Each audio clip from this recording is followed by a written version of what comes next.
Hello everyone, I'm Justina Paris and I welcome you all to the discussion of 20 GK questions from CLAT perspective. इस video में हम ऐसे questions देखेंगे आज के current affairs से and I've also added some bonus questions from yesterday's current affairs because yesterday हमने एक special addition किया था environment question से, so उसके related कुछ questions हमने अभी दिया है कल के current affairs से. So I hope you have revised and watched my yesterday's video as well.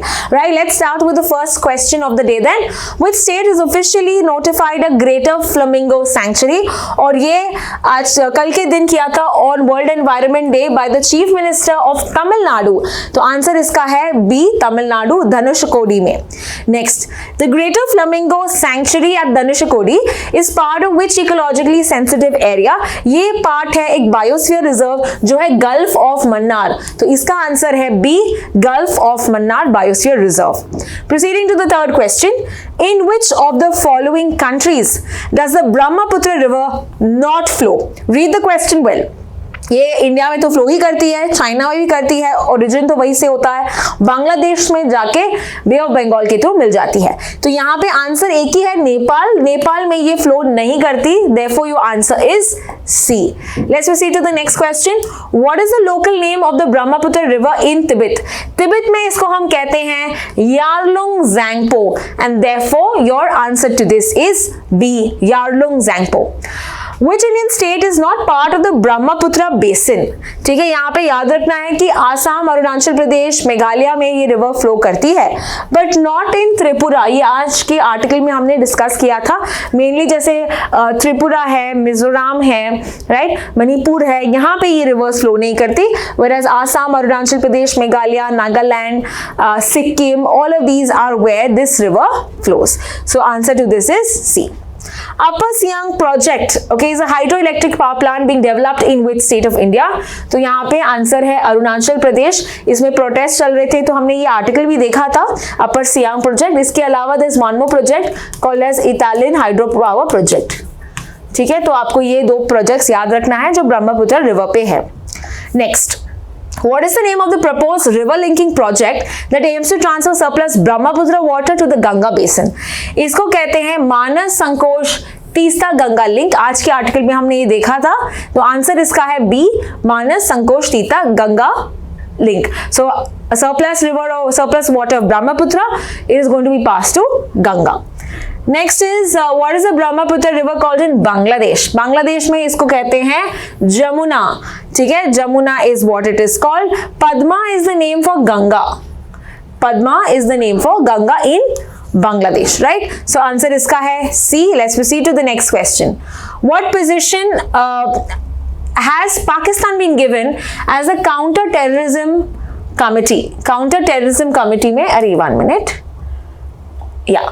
Counter-terrorism committee में it has been given the vice chair as the position. Okay, counter-terrorism में is got as a vice chair. Proceeding to the next one, who is the chair of the counter-terrorism committee? यहाँ पे chair है Algeria, whereas vice chair कौन था? 3 थे, याद है.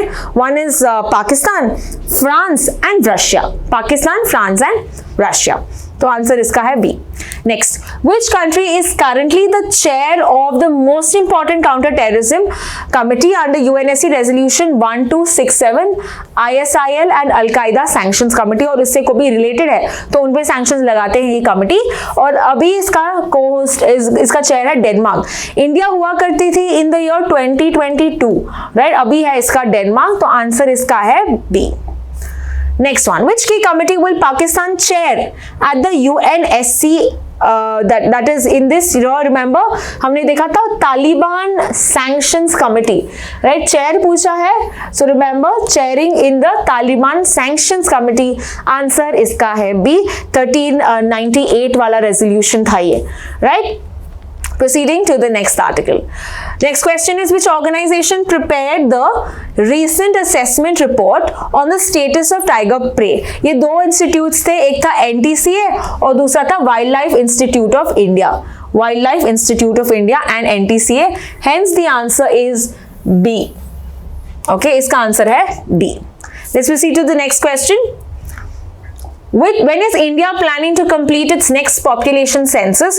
ये दो phases में हो देखा था हमने, एक है in the Himalayan states या the mountainous regions जैसे कि जम्मू कश्मीर, लद्दाख, उत्तराखंड एंड हिमाचल प्रदेश में we'll see by 1st October 2026 and rest of India by 1st March 2027.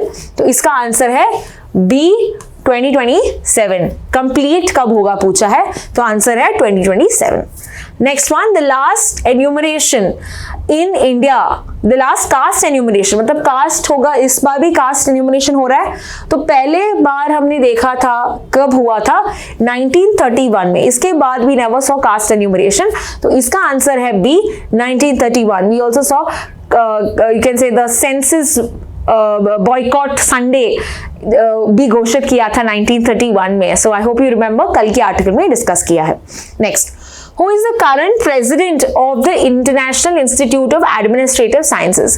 So यहाँ पे इंडिया बना है और इंडिया में we have V Srinivas who has been appointed or nominated by Narendra Modi. तो India is currently the chair of the International Institute of Administrative Sciences जो deal करता है with the studies of public administration.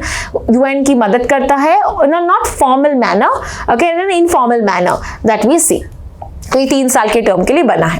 Further, headquarters कहाँ पे पूछा है of the international institute of administrative sciences and your answer is Brussels, Belgium.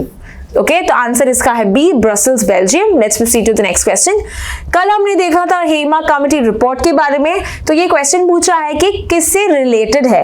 Hema committee report is related to the sexual harassment mainly in the Malayalam film industry. Right, ये हमने कल के article में देखा था. Easy answer B. Who is the current Minister of Social Justice and Empowerment? We have seen Minister of Social Justice and Empowerment yesterday when I was discussing about एक commission बिठा रहे हैं for the senior citizens, right? Because अभी 8% थे, लेकिन we'll see that in the next census data क्या होगा. But by 2047 we see that senior citizen की population 20% होगी.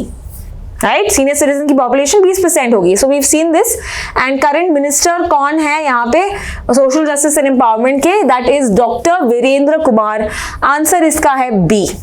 एंड द लास्ट क्वेश्चन, क्योंकि रिसेंटली एक नए प्रेसिडेंट बने हैं साउथ कोरिया के, सो आंसर है कि कौन है ये, and the answer is Lee Jae Myung. Lee Jae Myung, remember Yoon सो कील वाज द ओल्ड वन और इनको इम्पीच किया गया था बाय द पार्लियामेंट बिकॉज इन्होंने मार्शल लॉ डिक्लेयर किया था. राइट, उन्होंने मार्शल लॉ डिक्लेयर किया था जिसके वजह से ही was impeached. So now the new president is Lee Jae Myung. तो ये पूरा आर्टिकल हमने देखा, पूरे क्वेश्चंस देखे आज और कल के करंट अफेयर्स से. आई hope you have had a good revision of the same. If you have any questions, use the comment section two ask and I will see you in the next video. Thank you so much for watching.